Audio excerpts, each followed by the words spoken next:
Now, we've seen in Britain what happens when you get immigration policies wrong. And I don't just mean the ethnic-related riots after the murder of 3 young dance students by, allegedly, the son of Rwandan immigrants, riots after Muslims were wrongly blamed, riots after a string of assaults and stabbings by people from immigrant communities had shocked Britain.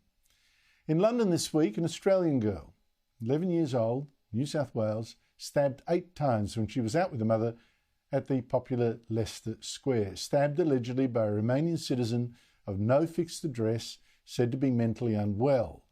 The man was then held down, by the way, by a heroic immigrant from Pakistan.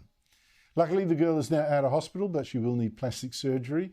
And this comes after other Romanians and Roma people in Leeds last month also rioted when social welfare workers and police removed a child deemed at risk. Joining me from London is Patrick Christys, star presenter at GB News. Patrick, good to see you. Look, this time, after this attack, there were no anti-immigrant riots. So there were after the last attacks, obviously. So what's the story here? Yeah, indeed. Well, look, firstly, I'd just like to say that story absolutely broke my heart, and I do wish that girl all the best. And it brings me no joy to be talking about this on an Australian channel from Britain. I love this country, and that is not a representation of Britain, more unfortunately a representation of what I think our politicians have done to Britain.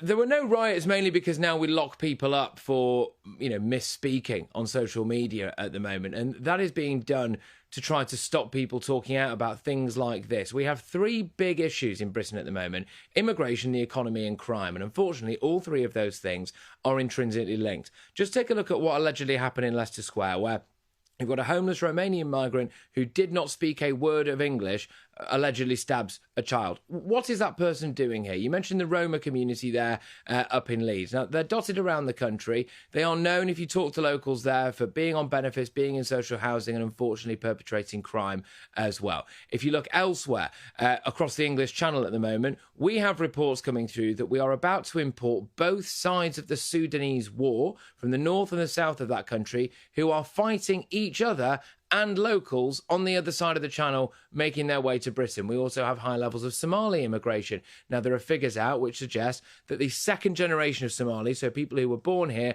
are still living in social housing. And people have a right to say, well, hang on a minute, if we can see a link between low-level immigration, crime, and us getting poorer, so GDP per capita in Britain is going down, then people are getting very, very angry about that. We have 9.5 million people in Britain at the moment of working age who are not looking for work. Why? Well, partly because the benefit system is so good, but also because we have very cheap migrant labour driving down wages.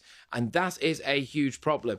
You mentioned, why did we see no riots? Why did we see no protests? I said there that we've got these huge prison sentences being dished out for things, but you have to ask why. And I think that our Labour government at the moment knows what's coming, and they know that this situation is going to get worse before it gets better, where people will feel poorer and less safe as a result of legal and illegal immigration, and they want to try to shut that debate up now.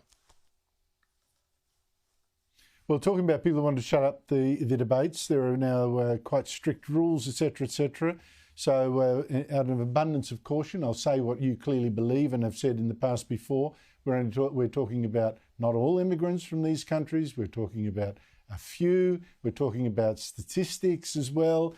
And all that. And we were quite frank about white rioters that went nuts last week and did awful things. So we're just talking where the evidence leads us, in our opinion. Now, here's a strange thing, Patrick, switching gears. Prince Harry has said many times he cannot bring his family over to Britain. It's all too dangerous now that he can't get regular police protection. And on the other hand, this is surprising given all that what is said, he's taking his wife, Meghan Markle, on an official visit of all countries to Colombia, South America. Is there some hypocrisy here? Yeah, there's massive amounts of hypocrisy. I mean, in light of what I've just said there, that kind of stuff would never affect Prince Harry when he's here. The idea that him and Meghan Markle would not be safe on the streets of Britain is absolutely ludicrous. And the hypocrisy there is that you won't bring back your family, even, for example, for the funeral of his own uncle, which is taking place shortly. He won't come back to that because he doesn't feel safe here, but he will take Meghan Markle to the cocaine-fueled murder and kidnap hotspot of Bogota.